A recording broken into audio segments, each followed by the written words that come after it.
नमस्कार दोस्तों, हम अपनी कार ग्रैंड विटारा में छत्तीसगढ़ की राजधानी रायपुर से श्रीधाम वृंदावन की यात्रा पर हैं।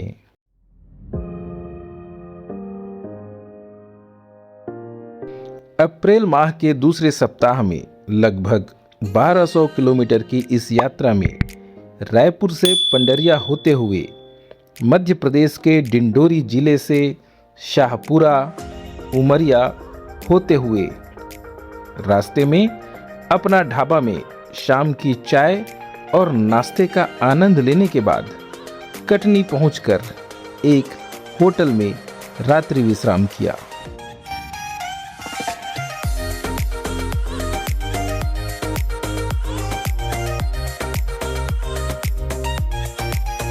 दूसरे दिन सुबह 6:30 बजे हम मध्य प्रदेश के विश्व प्रसिद्ध तथा यूनेस्को के विश्व धरोहर में शामिल स्थान खजुराहो के मंदिर भ्रमण के लिए निकल चले।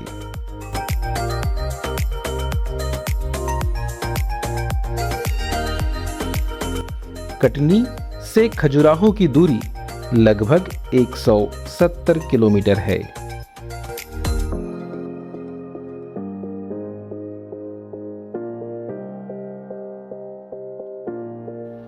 यह रास्ता पन्ना टाइगर रिजर्व के मध्य से निकलता है।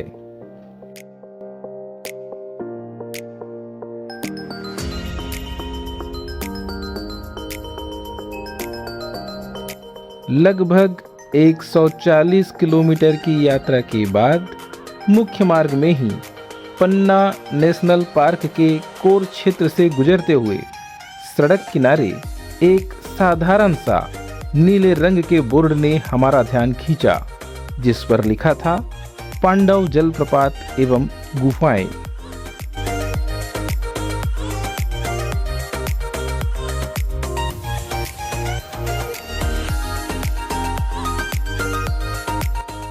हमने यहां अपनी कार रोक ली। सूचना पट के माध्यम से जानकारी मिली कि पन्ना टाइगर रिजर्व के कोर जोन के मडला परिक्षेत्र अंतर्गत यहाँ एक जलप्रपात तथा प्राचीन गुफा है, जहाँ प्रवेश करने के लिए कार का शुल्क 315 रुपये देना होता है, जिसमें गाइड का खर्च भी शामिल होता है।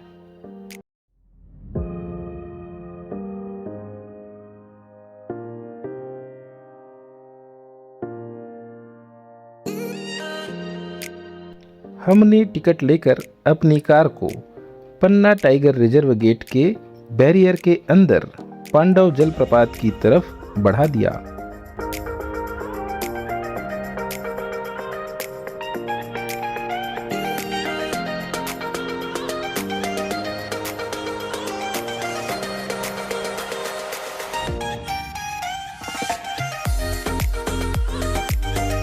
लगभग 600 मीटर की दूरी के बाद कार अपने पार्किंग स्थल में रुका।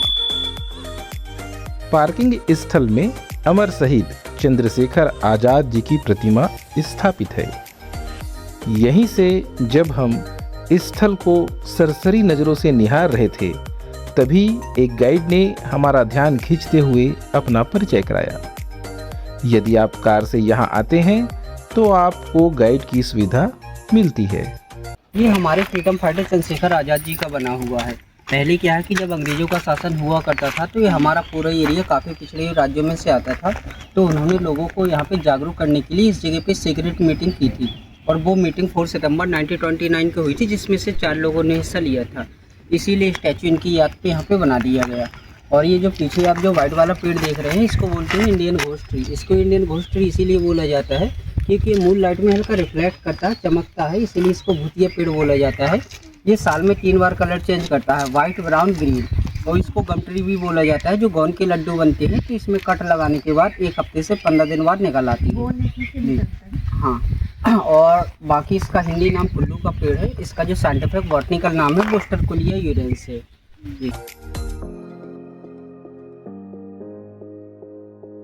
गाइड ने हमें बताया कि पांडव जलप्रपात मध्य प्रदेश में केन नदी की एक सहायक नदी द्वारा गिराया गया 12 मासी झरना है, जो ऊंचाई से गिरकर नीचे केन नदी में मिल जाता है। पन्ना राष्ट्रीय उद्यान के मध्य में स्थित पांडव जलप्रपात इस क्षेत्र के सबसे मनमोहक और लोकप्रिय पर्यटन स्थलों में से एक है। यह झरना अपने आगंतुकों को अद्भुत दृश्य और वन का अनुभव प्रदान करता है। वहाँ पे पाइप फिटिंग की है, तो पाइप का पानी टंकी में स्टोर होता है, फिर टंकी का ये डायरेक्ट आता है। लेकिन जो नीचे आता है वो इससे भी ज्यादा प्योर पानी है। बहुत बढ़िया। क्योंकि वो डायरेक्ट आता है पहाड़ों का, वो कहीं स्टोर नहीं होता है। तो ये वाला जो आप बता रहे थे, ये पहला झरना है। हाँ। जो बारिश के कारण कम ज्यादा होता है। हाँ, और दूसरा जो है वो नीचे है एक। हाँ, नीचे वो सामने पहाड़ों के बीचों बीच से आता है। अच्छा अच्छा। और आप ये जो लेक देख रहे हैं, जो यहाँ से जो तालाब सा देख रहे हैं, यहाँ से देखेंगे तो ये पूरा हार्ट शेप में दिखता है, दिल के आकार में। अच्छा। इसकी जो गहराई है वो 40 से 50 फीट है। जो इस फॉल की ऊंचाई है वो 25 मीटर है। बाकी जो सारा रॉक फॉर्मेशन देख रहे हैं, सारा सेडिमेंटी रॉक है, जिसको हिंदी में सारी चट्टानी बोला जाता है। ऊपर से देखने पर यह कुंड दिल के आकार का दिखाई देता है। ऐसा माना जाता है कि महाभारत के पांडव अपने वनवास अज्ञातवास के दौरान इस क्षेत्र में आए थे। अज्ञातवास के दौरान यहाँ पास ही स्थित पांडव गुफाओं में निवास करते थे। पांडव जलप्रपात के नीचे बने जलकुंड के पास गुफाओं और मंदिरों के अवशेष देखे जा सकते हैं। लगभग 180 सीढ़ियां उतरकर हम नीचे गुफा के पास पहुंचे। कुंड और गुफाओं तक पहुंचने के लिए सीढ़ियों का एक सुव्यवस्थित रास्ता बना हुआ है। यहाँ कुंड का पानी इतना साफ और स्वच्छ है कि इसमें तैर रही मछलियाँ बड़े ही स्पष्ट रूप से देखा जा सकता है। असल में कुंड में आने वाला पानी पहाड़ों से रिसकर आता है, इसीलिए बड़ा ही स्वच्छ व निर्मल दिखाई देता है। कुंड को निहारने के बाद अब हम पांडव गुफा की ओर बढ़ चले। पांडव जलप्रपात के पास स्थित इन प्राचीन गुफाओं की कुल संख्या 5 है। इन गुफाओं का उपयोग स्थानीय राजा शिकार के लिए भी करते थे।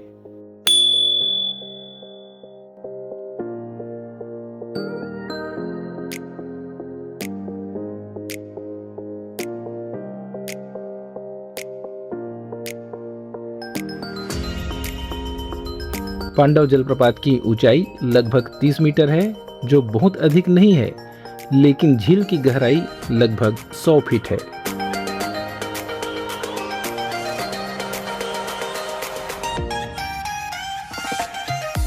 गुफाएं पहाड़ की चट्टानों से मिलकर बना है, जिसके कारण ऊपर से बहने वाला झरना इन चट्टानों से रिसकर गुफाओं में आती है। गुफा के अंदर प्राकृतिक शीतलता है, मतलब बाहर के तेज गर्मी से आप यदि गुफा के अंदर आएंगे तब आपको ऐसा लगेगा कि आप यहाँ से बाहर ही न निकले। इस गुफा की झरना बारिश की बौछारों जैसी हैं, जिसका अलग ही आनंद है। गुफाओं के भीतर जाने से पहले हमने यहाँ जी भरकर फोटोग्राफी की।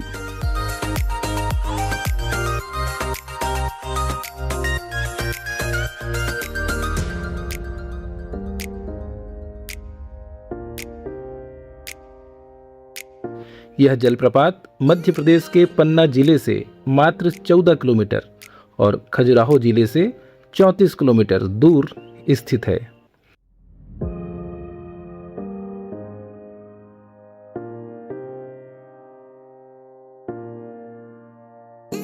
इसके बाद गुफा को देखने अंदर गए।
अच्छी तरह से घूमने के बाद हम गुफा से बाहर निकलकर कुंड को पुनः निहारते हुए वापस धीरे धीरे पार्किंग पॉइंट की ओर बढ़ चले। जलप्रपात और गुफाएं प्रतिदिन सुबह 6 बजे से शाम 6 बजे तक खुली रहती हैं। पांडव जलप्रपात में घूमने का सबसे अच्छा समय मानसून के अंत में अक्टूबर से मार्च तक होता है। हम लोग अप्रैल माह में यहाँ पहुँचे, किंतु फिर भी यहाँ काफ़ी अच्छा वातावरण था। गाइस, अगर आपको हमारी चैनल दुनियादारी पसंद आए तो उसे लाइक करें, सब्सक्राइब करें, शेयर कीजिए। Thank you.